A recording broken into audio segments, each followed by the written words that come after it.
Hello everybody and welcome back to SK1X and we're back again with another chapter for JEE and NEET and today what we are going to cover about is waves on a string। ये जो पूरा topic है in physics about waves, ये basically आप किसी भी अच्छी book में देखोगे उसमें एटलीस्ट 2 से 3 चैप्टर्स होते हैं वेव्स के बारे में। So well cover it in 2 chapters. जो पहला होगा that is waves on a string, जो कि ट्रांसवर्स वेव्स की डिस्कशन करता है, जो कि स्ट्रिंग के थ्रू प्रोपोगेट करती हैं। एंड जो दूसरे काइंड के वेव्स होंगे, जो दूसरा चैप्टर होगा, those will be sound waves, जो कि लॉन्गिट्यूडनल वेव्स होते हैं, जो कि एयर के through as their medium travel करती हैं। First of all let's look at what is a wave. एक वेव एक ऐसी काइंड की डिस्टर्बेंस होती है किसी भी सिस्टम में, उस सिस्टम की इक्विलिब्रियम पोजीशन से, जो कि डिस्टर्बेंस प्रोपोगेट कर सकती है टाइम एंड स्पेस के through. So first of all to describe this kind of disturbance हम लोग एक सिचुएशन ले लेते हैं। यहाँ पे से यू हैव अ वॉल, आपके पास एक वॉल है जिससे आपने एक स्ट्रिंग अटैच कर दिया and will neglect the effects of gravity, जिसकी वजह से स्ट्रिंग में कोई स्लैक ना आए।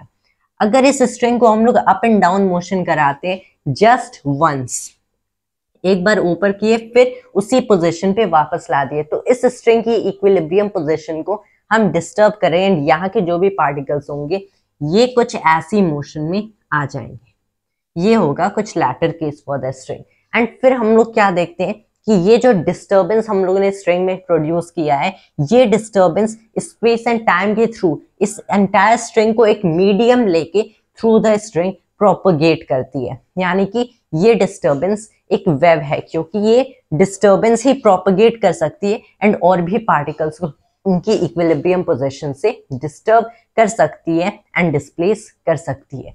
एक वेव कभी भी ट्रैवल करता है तो what we have to look कि ये वेव खुद इस डायरेक्शन में ट्रैवल करता है, लेकिन पार्टिकल्स इस डायरेक्शन में ट्रैवल नहीं करते हैं, particles up and down motion करेंगे। Let's consider this kind of wave right here.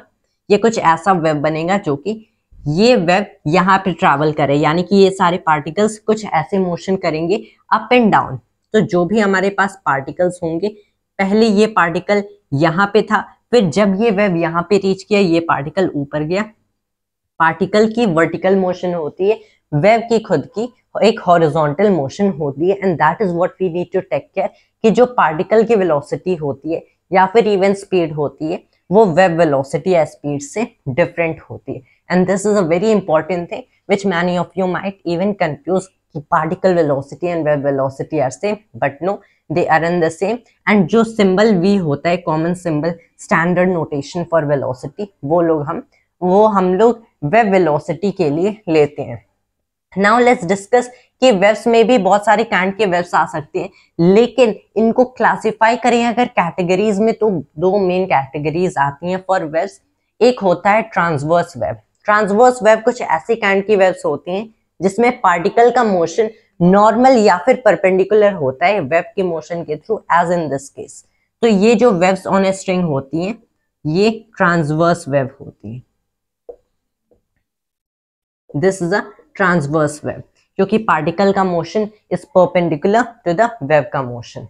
लेकिन अगर वही हम लोग बात करें अदर काइंड ऑफ वेव की, तो उसे हम लोग बोलते हैं लॉन्गिट्यूडनल वेव। एंड ये वेव्स बेसिकली फ्लक्चुएशंस की वजह से आती हैं, डिस्प्लेसमेंट एंड प्रेशर फ्लक्चुएशंस। लेकिन यहाँ पे rather than talking about displacement की कैसे displacement of the particle vary करे इसकी मीन पोजीशन से, हम लोग प्रेशर की ज्यादा बात करते हैं। So fluid mechanics is little important right है, एज यू माइट सी, क्योंकि ये हम लोग मेनली फ्लूइड्स के लिए देखते हैं। से आपके पास एक ऐसा हॉरिजॉन्टल सिलेंडर है जिसमें एक पिस्टन अटैच्ड है, राइट, कुछ ऐसी हमारी एक पिस्टन है। अगर हम लोग इस पिस्टन को एक राइट लेफ्ट मोशन दें, यानी कि इसको ऐसे बैक एंड फोर्थ ऑसिलेट कराएं अबाउट दिस मीन पोजीशन, तब क्या होगा, हम लोग देखते हैं कि यहाँ से भी डिस्टर्बेंस प्रोपेगेट करती है थ्रू दिस फ्लूइड, जो कि हम लोग एक लिक्विड ले सकते हैं। तो यहाँ से भी डिस्प्लेसमेंट प्रोपेगेट करती है। कुछ ऐसे रीजन्स होते हैं जहाँ पे डेंसिटी एंड प्रेशर हाई हो जाते हैं, कुछ रीजन्स में यही कम हो जाते हैं। तो जिन रीजन्स में डेंसिटी एंड प्रेशर हाई हो जाते हैं उन रीजन्स को बोलते हैं compression. So we call them compression. जिन रीजन्स में डेंसिटी एंड प्रेशर लो होते हैं, जिनकी मिनिमम पॉसिबल होती है डेंसिटी एंड प्रेशर हो सकती है इन दिस फ्लूइड, तो उन रीजन्स को हम लोग बोलते हैं रेरफैक्शन। तो ये जो काइंड के वेव्स हैं जिन्हें हम लॉन्गिट्यूडनल वेव्स बोलते हैं, जिसमें जो पार्टिकल की मोशन होती है वो पैरेलल होती है to the motion of the wave itself, parallel और एंटी पैरेलल, क्योंकि particle back and forth oscillate करेगा।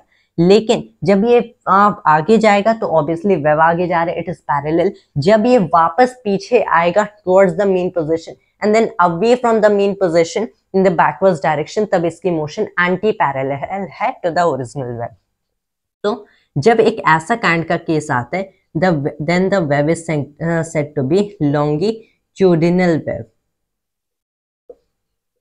लॉन्गिट्यूडनल वेव का एक बहुत ही अच्छा एग्जांपल है साउंड वेव, जो कि जब हम लोग डिस्टर्बेंस प्रोड्यूस करते हैं in the air through our voice box and vocal cord, तब ये जो वेव्स होती है ये प्रोपेगेट करती हैं through the entire air and फिर बेसिकली क्या होता है, it strikes the years of the your hearer जो कि आपको सुन रहा है, and then the brain interprets that kind of frequency and finally you can understand what the person is talking about। तो ये हो गया transverse and longitudinal waves की, and waves on a string are basically transverse wave, so that is what we are going to discuss in here। तो इतना हम लोगों ने डिस्क्राइब कर लिया। कंबाइंड केस हो सकता है ट्रांसवर्स एंड लॉन्गिट्यूडनल वेव्स का, but we don't discuss them in wave motion. अब कुछ काइंड की वेव्स आ सकती हैं जैसे पीरियोडिक वेव्स।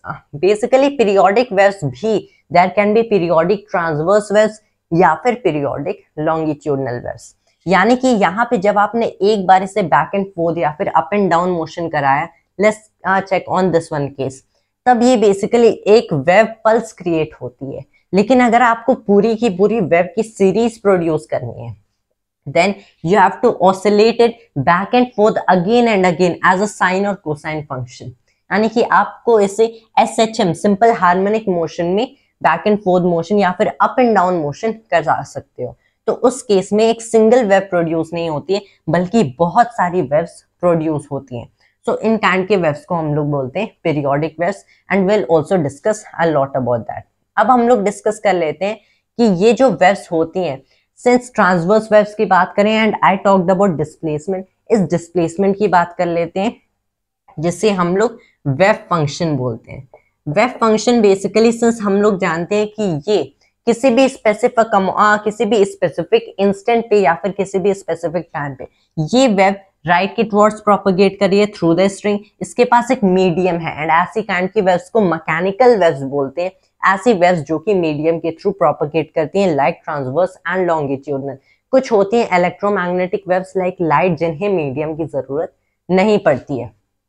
तो ये जो हमारे पास ट्रांसवर्स वेव है which is a kind of mechanical wave, इसे डिफाइन करने के लिए we define the displacement of the particles.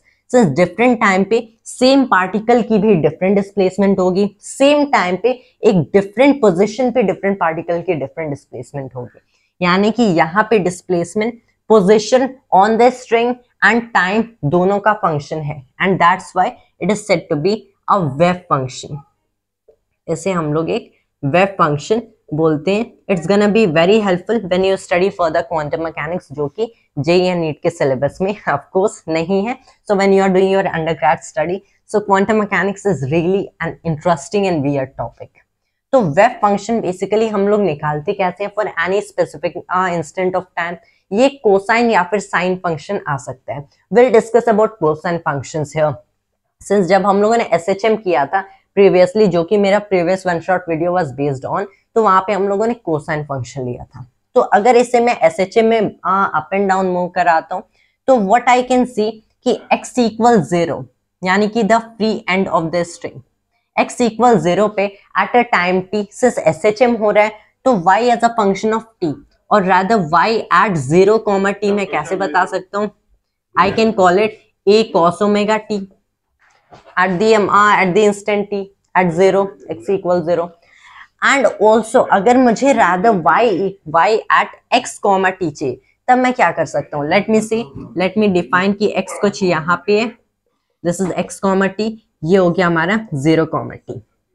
Since ये वेव इस डायरेक्शन में स्पीड v से प्रोपगेट कर रही है, तो ये वेव x लेंथ पे कितने अमाउंट ऑफ टाइम में रीच करेगी? Obviously that's gonna be x by v। And ये जब वेव, ऑब्वियसली हम लोग इतना तो जानते हैं waves carry energy, waves matter नहीं कैरी करते, एनर्जी कैरी करते हैं। तो ये वेव जब यहाँ पे पहुंचेगी इसके पास उतनी एनर्जी होगी, यानी कि एट एक्स कॉमा टी जब ये वेव पहुंचेगी सो एट द इंस्टेंट टी इस एक्स का मोशन वही उतना ही अमाउंट का मोशन होगा जो कि एट 0 कॉमा टी था। So what we can write here rather t minus x over v कर दे, so this is just the same thing. So अगर हम लोग y at x comma t चाहिए so all we have to do is a cos omega t. हम यहाँ पे t को हम लोग माइनस एक्स ओवर v कर सकते हैं। The motion at x comma t is same as the motion it was at x equals 0 and t minus x over v, क्योंकि x over v टाइम लगा यहाँ तक पहुंचने में। And since all after that what we know is कि cosine of any function theta क्या होता है? Obviously this can be also equal to cosine of negative theta. They're the same things. तो इसको हम लोग rather reverse कर सकते हैं as a cos ओमेगा को यहाँ पे लिख लेते हैं कुछ ऐसे एंड टाइम्स में x ओवर v हो गया minus t। And then we define इस इक्वेशन को आप और सॉल्व कर सकते हो। Since the video will be really long that's why मैं एंटायरली कुछ भी नहीं सॉल्व कर रहा। यहाँ पे हम लोग एक नंबर डिफाइन करते हैं जिसे हम लोग k बोलते हैं, जिसे वेव नंबर कहा जाता है। That is said to be 2 pi by lambda. ये हमारी एक वेव है जिसमें हम वेवलेंथ डिफाइन करते हैं। अब क्वेश्चन अराइज होता है एक वेवलेंथ क्या होती है। सिर्फ हम लोग जानते हैं यहाँ पे हम लोग वेव्स की डिस्कशन कर रहे हैं, स्पेशली पीरियोडिक वेव्स। तो यहाँ पे 2 पॉइंट्स डिफाइन कर सकते हैं for any specific wave pulse. एक जो कि इसकी टॉप होती है, सिंस एम्पलीट्यूड तो हमें पता ही है कि जिस एम्पलीट्यूड से हम एसएचएम की मोशन करा रहे हैं at the left end of the string वही amplitude of the wave itself होगी जो कि यहाँ पे हम राइट डाउन कर रहे हैं। लेकिन ये जो 2 पॉइंट्स हम लोग डिफाइन करते हैं द क्रेस्ट एंड ट्रफ, ये मैक्सिमम पॉसिबल डिस्प्लेसमेंट हो सकती है इन दी अपवर्ड डायरेक्शन, ट्रफ जो maximum possible displacement in the downward direction, यानी कि maximum negative possible displacement, that is trough. And जो लैम्डा हम लोग यहाँ पे लिख रहे हैं जिसे हम वेवलेंथ बोलते हैं, ये किन्हीं भी 2 कंसेक्यूटिव क्रेस्ट या फिर 2 कंसेक्यूटिव ट्रफ्स के बीच का जो डिस्टेंस होता है, जो कि लेंथ होती है, उसे लैम्डा या फिर वेवलेंथ कहते हैं। So this is lambda. You can also say this is lambda. They are the same things. तो k हम लोग डिफाइन करते हैं 2 पाई बाय वेवलेंथ। तो अगर मैं इस इक्वेशन में लिखूं so this is something like a cos kx minus omega t। तो यहां से हमें जो वेव फंक्शन मिलता है this is nothing but a cos kx minus omega t। ये वेव हम लोगों ने लिया है propagating in the positive x direction. अगर यही वेव नेगेटिव एक्स डायरेक्शन में प्रोपगेट करे तो here comes kx plus omega t. The derivation is just approximately the same except कि यहाँ पे हमें एक पॉजिटिव साइन डालना पड़ेगा। That is all that we have to do.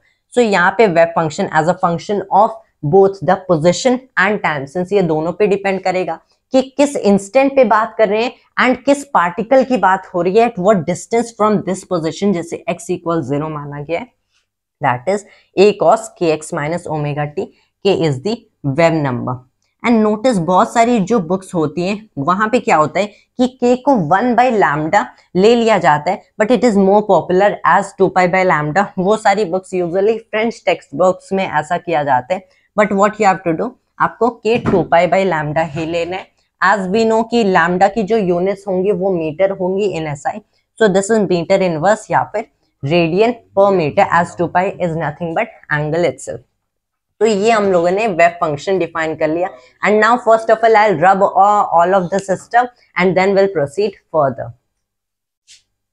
Alright, and now we are back once again. अब हम लोग थोड़ी बात कर लेते हैं about wave speed and wave equation के बारे में। तो पहले तो वेव स्पीड जो कि जिस स्पीड से वेव खुद प्रोपगेट करती है, and it is surely not to be confused with the particle speed जो कि particles up and down oscillate करते हैं जिस स्पीड से। So wave speed as represented by v, since हम लोग जानते हैं कि फ्रीक्वेंसी एंड टाइम पीरियड क्या होते हैं। Frequency is the number of oscillations per second या फिर per unit time, as you can say it. अगर एसआई यूनिट में चाहिए तो दिस इज पर सेकेंड, जिसे हर्ट्ज से डिनोट करते हैं। तो यहाँ पे अगर मैं क्या कर देता हूँ कि obviously speed is what the distance covered divided by में टाइम टेकन। अगर एवरेज स्पीड देखना हो, लेकिन सिंस वेव्स कांस्टेंट स्पीड से मूव करते हैं, so it is just the distance covered over time taken, that is the constant speed, constant wave speed. तो distance ये कितना कवर कर सकता है? अगर ये मैं एक वेव कंसिडर करूं तो उसे वन वेवलेंथ अपार्ट मूव करने में, से यहाँ पे मेरे पास एक वेव है, वन वेवलेंथ मूव करने में इसे कितना टाइम लगेगा? ऑब्वियसली टाइम पीरियड जिससे हम इसे अप एंड डाउन ऑसिलेट कर रहे हैं. So it is nothing but lambda over T, जिसे हम लोग लैम्डा टाइम्स फ्रीक्वेंसी भी कह सकते हैं. So wave speed is nothing but lambda times f, that is the wavelength times frequency. Remember ये जो वेव स्पीड है ये लैम्डा के प्रोपोर्शनल होता है, लैम्डा एंड एफ के भी प्रोपोर्शनल होता है, but remember it never depends on the wavelength and frequency. So this might be confuse, किसी हम लोग वेवलेंथ बढ़ा रहे हैं तो वेव स्पीड बढ़ रही है, फ्रीक्वेंसी बढ़ा रहे हैं तो वेव स्पीड बढ़ रही है, but this shouldn't be confused, क्योंकि प्रोपोर्शनलिटी में हम ऐसे डिस्कशन करते हैं. लेकिन V इज ऑलवेज कांस्टेंट. क्या होता है कि अगर हम लोगों ने वेवलेंथ को इंक्रीज कर दिया तो फ्रीक्वेंसी उसी अमाउंट से डिक्रीज कर जाती है, जिससे V अभी भी कांस्टेंट होता है and the same holds for vice versa. तो V होता है, ऑल्दो इसे लैम्डा एफ से फाइंड किया जा सकता है, but it never individually depends on wavelength and frequency. V depend किस पे करता है? V उस सिस्टम की इंटरनल एंड मैकेनिकल प्रॉपर्टीज पे डिपेंड करता है, जिसकी डिस्कशन हम लोग फर्दर करेंगे.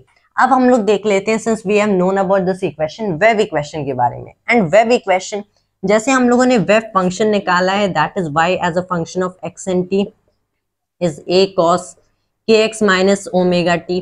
यहाँ से all you have to do, अगर मैं इसका डेरिवेटिव ले लूं with respect to time and उसका भी डेरिवेटिव, यानी कि इसका double derivative with respect to time, उसके बाद मुझे क्या करना है? इसका double derivative with respect to x यानी कि पोजीशन निकालना है. Since I am not doing all this long derivation, I am just telling क्या क्या करना है, क्योंकि there isn't that much time for shooting this video. Video can't be that much long really. That's why what I am telling, अगर मैं इसका derivative ले लूं, rather डबल डेरिवेटिव ले लूं, both with respect to time and separately then individually with respect to the position, तब इन दोनों double derivatives को रिलेट किया जा सकता है with the equation, a simple rather a really not that much simple equation, that is d2x as a function of d2y as a function of x and t over में dx square represent करते हैं as 1 by v square times d2y as a function of x and t over dt square. and इस equation को wave equation कहते हैं. whether mechanical waves और electromagnetic waves और transverse waves और longitudinal waves, सारे काइंड के वेव्स इस इक्वेशन को सेटिस्फाई करते हैं. अगर आपको कोई भी वेव फंक्शन गिवन है एंड आपको चेक करना है वेदर दैट वेव फंक्शन से कोई वेव एग्जिस्ट कर सकता है, all you have to do plug in all the values and आपको पता चल जाएगा. अगर यहाँ पे इक्वलिटी होल्ड करती है then that kind of wave might be possible. लेकिन अगर आपको कोई ऐसी value of wave function given है जिसको इसमें सारी वैल्यूज पुट करने पे आपको ये इक्वलिटी नहीं मिलती है, that is the equation doesn't hold. मतलब उस वेव फंक्शन से कोई भी वेव्स कभी भी एग्जिस्ट नहीं कर सकती according to the rules of physics. So this is a very important equation and remember it has played a very important role in history in discovering very fundamental laws of physics. जैसे James Clerk Maxwell the great physicist ने wave equation को use किया था. यहाँ से हमें wave की speed भी पता चल सकती है अगर double derivative of wave function with respect to x and time पता है, तो यहाँ से स्पीड भी पता चल सकती है. And this has really played very important roles in very say fundamental researches, very important researches in the history of physics, in the field of physics. तो ये भी हम लोगों ने देख लिया. यहाँ पे wave speed and wave function wave equation की राधा भी बात हो गई है. This is the wave function, this is the wave equation. अब हम लोग देख लेते हैं एज आई हैव सेड कि जो वेव स्पीड होती है ये सिस्टम की मैकेनिकल एंड इंटरनल प्रॉपर्टीज पे डिपेंड करता है.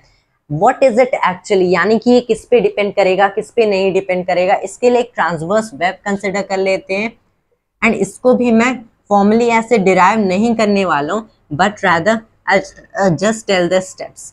यहाँ पे सिंस इट इजंट कि I have slacked the string really like that कि ये स्ट्रिंग ही ऐसी है, रादर यहाँ पे हमारे पास एक स्ट्रेट स्ट्रिंग थी जिसको मैंने अप एंड डाउन मोशन अब करा रहा हूँ. तो पहले इसको अपवर्ड मोशन कराए, राइट.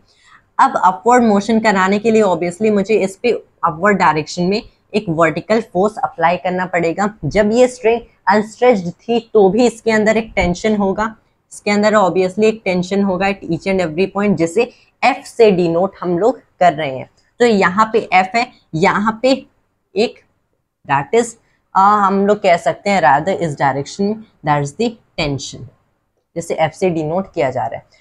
अब यहाँ पे अगर मैं इस स्ट्रिंग की एक प्रॉपर्टी डिफाइन कर दूं which is the mass per unit length, जैसे फ्लूइड मैकेनिक्स में हम लोगों ने क्या पढ़ा था about mass per unit volume, जैसे डेंसिटी कहते हैं, but I am rather talking here about mass per unit length, जिसे हम म्यू से डिनोट करेंगे। So mu is the mass per unit length for the string. तब हम लोग डिफाइन करते हैं द वेव स्पीड जिससे ये वेव प्रोपेगेट करेगी in this kind of string as the tension in the unstressed string. Remember ये वो force नहीं है जो कि मैं apply कर रहा हूँ to oscillate the wave, oscillate this kind of string up and down to produce the wave. Rather this is the tension in the unstressed string over the mass per unit length of that string. इसको अगर आपको derive करना है, all you have to do, यहाँ पे remember कि ये जो particles होंगी इनके पास एक vertical velocity आ जाएगी vy, ये सारे पार्टिकल्स के पास वर्टिकल वेलोसिटी अपवर्ड डायरेक्शन में vy आ जाएगी। एंड जब मैं इसे ऑसिलेट कराऊंगा तो यहाँ पे ऑब्वियसली अपवर्ड डायरेक्शन में फोर्स लग रही है, लेकिन पार्टिकल्स एक्सेलरेट नहीं करेंगे। रादर क्या होगा, ऑब्वियसली हम लोग जानते हैं acceleration is directly proportional to force, तो एक्सेलरेशन होना चाहिए, लेकिन एक्सेलरेशन इसलिए नहीं हो रहा क्योंकि मास भी इंक्रीज कर रहे हैं, and that is the reason. यहाँ पे एक्चुअल में क्या हो रहा है कि जब इस स्ट्रिंग पे अपवर्ड फोर्स लगा रहे हैं तो ऑब्वियसली और एंड और parts of the string are coming up and trying to oscillate up and down, that's why more parts are getting joined in this, जिसकी वजह से ये accelerate नहीं कर रहा है but taking in more parts of the string। And फिर all you have to do, यहाँ से आपको ट्रांसवर्स इम्पल्स निकालना है जिसे ट्रांसवर्स मोमेंटम के इक्वल करना है, क्योंकि according to impulse momentum theorem the change in momentum is the impulse, and यहाँ पे इनिशियल मोमेंटम इज 0, तो the impulse is equal to the final momentum itself, जो कि ट्रांसवर्स लेंथ्स के लिए हम लोग लेंगे, and that is F by times T. हम लोग कुछ ऐसा कर सकते हैं, then there can be written momentum with particle speeds. You don't have to put wave speed right here, rather आपको पार्टिकल स्पीड पुट करना पड़ेगा। पार्टिकल स्पीड कैसे निकालेंगे, that is simply the derivative of wave function with respect to time, जिससे particle speed मिल सकती है, and that is all you have to do, and then you can finally get this equation. I am not doing any kind of long derivation like that. So iska derivation if I am say explaining step by step, so that is pretty long. तो इसके लिए एक हम लोग general form भी लिख सकते हैं फॉर दिस, जो कि सारी काइंड की waves, not just mechanical waves के लिए वैलिड होता है। This is the square root of wave speed is always the square root of the general form of this equation, कि दिस फोर्स, ये जो रिस्टोरिंग फोर्स है, ये जो रिस्टोरिंग फोर्स है, ये जो हमारा फोर्स एक्ट कर रहा है, डिवाइडेड बाय में ये जो भी inertial property of the system है जो कि इसे उसी स्टेट में रहने को फोर्स कर रहा है। रिस्टोरिंग फोर्स जो कि सिस्टम को वापस इक्विलिब्रियम में लाना चाहते हैं, the tension right here, divided by में इनर्शियल प्रॉपर्टी की, जब अब इसका जो इनर्शिया हो गया, इसकी जो स्टेट हो गई है, वो इनर्शियल प्रॉपर्टी जो कि इसे फोर्स कर रही है उसी स्टेट में रहने के लिए, that is the general form of the wave speed. So that is the square root of restoring force divided by inertial property. This is then mass, but this is the mass per unit length. And इन दोनों quantities से हमारी wave speed affected होती है rather than by the wavelength and frequency. Wavelength को increase करो, frequency decreases and vice versa. लेकिन अगर आप इस tension को increase कर रहे हो तो obviously wave speed increase होगी, but obviously to a certain limit, क्योंकि अगर tension बहुत high हो जाती है तो string भी break कर जाएगी, and the wave can again no longer propagate, क्योंकि transverse waves are mechanical waves which need medium to travel। तो इतना हो गया। Now again let me rub all of it by pausing the video and then we'll again proceed further। Alright, and now we are back here once again, and अब हम लोग energy in wave motion की बात कर लेते हैं। Since always remember कोई भी वेव एनर्जी ट्रांसपोर्ट करता है, ना कि मैटर को ट्रांसपोर्ट करता है। एनर्जी को ट्रांसपोर्ट करने के लिए बहुत सारे तरीके होते हैं, like first of all you can perform mechanical work on the system, या फिर आप वेव्स के थ्रू एनर्जी भी ट्रांसपोर्ट कर सकते हो, या फिर there are other ways of transferring energy, जैसे कि उस सिस्टम को हीट करके भी you can transfer energy, but the most common one is of course mechanical work. Mechanical wave से भी एनर्जी ट्रांसफर हो सकती है, so like you can receive the heat from the sun, from the radiation of the sun. जैसे हम लोग जानते हैं वो एक इलेक्ट्रोमैग्नेटिक वेव है, लेकिन फिर भी that is just a wave in the end. तो अब हम लोग डिस्कस कर लेते हैं about power in a wave, कि average power delivered by the wave कितनी होती है। उसके लिए लेट्स अगेन कंसिडर वेव, कि हमारे पास एक ऐसी वेव है which is going on a string. I'll not carry out any that kind of derivation since that can be pretty lengthy. All I'll tell is कि since हम लोग जानते हैं power as a function of t, x and t ये भी होगा, इसे हम लोग कैसे निकाल सकते हैं? That can be the force, remember transverse force as a function of x and t times में particle की velocity as a function of x and t. Transverse force जैसे हम लोगों ने वेव इक्वेशन को डिराइव किया था, तो वहां पे बेसिकली एंड वेव स्पीड की, तो वहां पे जब आप वो डेरिवेशन करोगे आपको this as a function of the tension in the string मिल सकता है। You can carry out that kind of derivation and we why obviously ये जो हमारी वेव फंक्शन है इसका डेरिवेटिव विद टाइम निकालें तो ये मिल सकता है। तो इस इक्वेशन से हमें यहाँ पे power as a function of x and time तो मिल जाएगा, लेकिन वो एक साइन स्क्वेयर का फंक्शन आएगा। तो इन दी एंड ये कहीं यूज नहीं होता है, that's why I am not telling you the power as a function of x and time. हम लोग रादर क्या डिफाइन करते हैं, is the average power, not as a function of x, not as a function of time, लेकिन average power कितनी delivered होती है through the wave, and that is half square root of mu F, this is root of mu f times a square times omega square, and this is what actually comes in use। ये आपको use होगा, but rather the power as a function of time use नहीं होगा। So this is half square root of mu f times a square omega square, pretty lengthy equation as per the power compared to the other equations in waves, लेकिन फिर भी this might be useful to you। और एक term आती है intensity, लेकिन intensity की discussion since वो साउंड वेव्स में यूजफुल होते हैं, तो इंटेंसिटी हम लोग साउंड वेव्स में ही डिस्कस करेंगे। तो ये जो वेव्स का है कि कैसे वेव्स प्रोपेगेट करती है, इससे ये तो क्लियर हो जाता है, लेकिन फिर आती है कि जब दो वेव्स यहाँ से इंटरसेक्ट करती हैं या फिर दो वेव्स इंटरफेयर करती हैं, देन क्या होता है उस केस में, से दो वेव्स कोलाइड करती हैं, एड अप करती हैं या फिर एक दूसरे को कैंसिल करती हैं, उस केसेस में क्या होता है। So let's consider two waves on a string, कि दो वेव्स कुछ ऐसे आ रही हैं ऑन ए स्ट्रिंग। इस काइंड की सिचुएशन को इंटरफेरेंस ऑफ वेव्स कहते हैं। एक वेव इस डायरेक्शन में जा रही है, दूसरी वेव इस डायरेक्शन में जा रही है, they are in the opposite direction and दोनों का एम्पलीट्यूड सेम है, this amplitude is again the same. तो फिर बेसिकली क्या होगा, as you might have also seen it many times, कि जब ये वेव्स और क्लोजर टू ईच अदर आती हैं, then they merge into one another, and फिर फाइनली क्या होता है, एट एन इंस्टेंट ये एक दूसरे में कंप्लीटली मर्ज कर जाती हैं, एंड फिर इनका जो इंडिविजुअल एम्पलीट्यूड होता है, अगर इनके पास सेम एम्पलीट्यूड है तो ये इसके पास जो एम्पलीट्यूड फाइनली मिलता है ये double of the initial individual amplitudes के इक्वल होता है।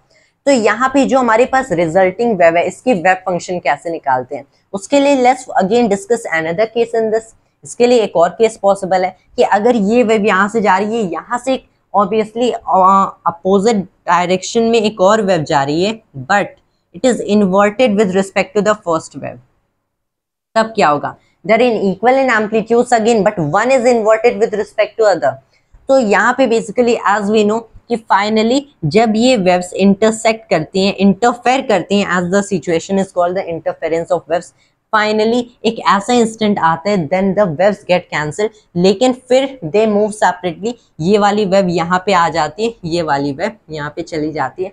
So at an instant they cancel out, but they rebuild once again and going in opposite direction once again. यहाँ पे क्या होता है कि they are getting added up while interfering, and then they again go through their individual paths and individual motions, individual directions with same amplitude as their initial ones again. तो यहाँ पे basically ये जो इंटरफेरेंस ऑफ वेव्स होती है, इसमें हम लोग एक इक्वेशन डिफाइन करते हैं which is the principle of superposition. दो वेव्स इंटरफेयर करती हैं तो जो रिजल्टिंग वेव प्रोड्यूस होती है, इसकी जो वेव फंक्शन होती है that is the sum of wave functions of the individual wave. और रियली सिंपल इक्वेशन, बहुत ही सिंपल इक्वेशन है, that is the principle of superposition. ये प्रिंसिपल आता कहाँ से? ये हमारी वेव इक्वेशन से आता है। As I had already mention कि wave equation is really very helpful equation in physics. तो सिंस हम लोग जानते हैं कि वहां पे ना हम लोगों ने जब रिलेट किया था, if you try solving that kind of equation you might get for the interference of two waves. तो ये हमारी हो गई wave function. Now we can also talk about boundary conditions. ये जो इंटरफेरेंस की कंडीशंस हम लोग देख रहे हैं, इन्हें रीबिल्ड भी किया जा सकता है in another kind of form. ऐसा कैसे हो सकता है? से आपके पास एक सिंगल ही वेव है, आपने इसे यहाँ पे मोशन दिया, ये जब यहाँ पे जाके इस वॉल में स्ट्राइक करेगी, वी नो व्हाट हैपेंस। एक इंस्टेंट के लिए क्या होता है कि एक इंस्टेंट के लिए इट एंड्स अप, वेव खत्म हो जाती है, लेकिन फिर यही वेव रीबिल्ड करती है एंड ऑपोजिट डायरेक्शन में मूव करती है। तो यहाँ पे जब ये ऐसा होगा, when we are seeing these two instances together, it seems like एक इंटरफेरेंस ऑफ वेव हुआ था।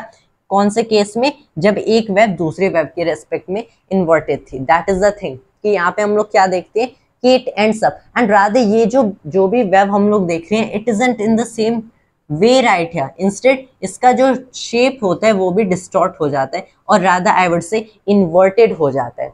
तो ये जो काइंड की एंड होती है, सिंस यहाँ पे हम लोगों ने स्ट्रिंग को एक एंड पे रखा है, फिक्स्ड रखा है, इन कंडीशंस को बाउंड्री कंडीशंस कहते हैं। बाउंड्री कंडीशंस को परफेक्टली फिट करके हम इंटरफेरेंस की कंडीशंस भी ला सकते हैं, प्रोड्यूस कर सकते हैं। अगर यही हमारे पास एक ऐसा होता, फ्री एंड होता, like let me try drawing it here. हमारे पास यहाँ पे एक फ्री एंड होता, इससे ये किसी भी काइंड के रिंग से अटैच्ड है जो कि अप एंड डाउन मूव कर सकते हैं according to the wave itself. तो जब ये वेव यहाँ पे आएगी, ये डबल ऑफ इट्स एम्पलीट्यूड पे आ जाती है and then it goes down again, ये वेव वापस उस डायरेक्शन में चली जाती है। तो ये केस जहां पे हमारे पास बाउंड्री कंडीशन में एक फ्री एंड है rather than a fixed and, ये किसको डिस्क्राइब करता है? इस काइंड की इंटरफेरेंस ऑफ वेव्स को डिस्क्राइब करता है, जहां पे बेसिकली क्या होता है, एम्पलीट्यूड gets double, यानी कि two waves traveling in the opposite direction with the same amplitude but not inverted with respect to one another. So these conditions at the other end of the string is called boundary conditions. इसके बाद that's just one more short topic and उसके बाद the entire chapter of waves on a string gets cleared. So first of all let me pause and alright, and now we are back once again and अब हम लोग discussion कर लेते हैं standing waves की, because this might be little contradictory to what we have previously learned in waves की waves कुछ ऐसी kind की disturbance होती हैं जो कि energy को propagate करती है, but this is true. So अभी तक हम लोगों ने जो भी interference ये देखा था of waves, boundary conditions and all, ये सब ट्रैवलिंग वेव्स यानी कि जो वेव्स एक्चुअल में ट्रैवल करती हैं उनके लिए देखा था। There are other kind of waves which are called standing waves. से अगर आपके पास ऐसा ही कोई वॉल है यहाँ पे एंड फिर आपने क्या किया कि आपने वेव्स क्रिएट की, लेकिन एक सिंगल वेव पल्स क्रिएट नहीं की बल्कि पूरी पीरियोडिक वेव्स क्रिएट की, तो बहुत सारी वेव पल्सेस क्रिएट हो रही हैं। तब ये जो वेव पल्सेस जाके इस वॉल को स्ट्राइक करेंगी, तब जब हमारी न्यू वेव पल्सेस फॉर्म्ड होंगी, द रिफ्लेक्टेड वेव्स, तो यहाँ पे बेसिकली क्या होते हैं, हमारी कुछ ऐसी रिफ्लेक्टेड वेव्स, सिंस यहाँ से उतनी प्रोड्यूस हो रही है, यहाँ से वापस आ रही है, तो यहाँ पे ना बहुत सारे इंस्टेंट्स पे, बहुत सारी पोजीशंस पे ऐसा होता है कि जो amplitude of motions of particles होता है वो हाईएस्ट होता है। उन पॉइंट्स को बोलते हैं एंटी नोड्स। सिंस यहाँ से भी वेव्स आ रही हैं, यहाँ से वेव्स आ रही हैं, यानी कि कुछ ऐसे पॉइंट्स होंगे जहां पे हाईएस्ट मोशन होगा, उन्हें बोलते हैं एंटी नोड्स। कुछ ऐसे पॉइंट्स होते हैं जहां पे कोई भी वर्टिकल मोशन ऑफ पार्टिकल्स नहीं होते, पार्टिकल्स हमेशा उस पॉइंट्स पे रेस्ट पे ही रहते हैं। कुछ ऐसे भी पॉइंट्स होते हैं जिन्हें हम नोड्स कहते हैं।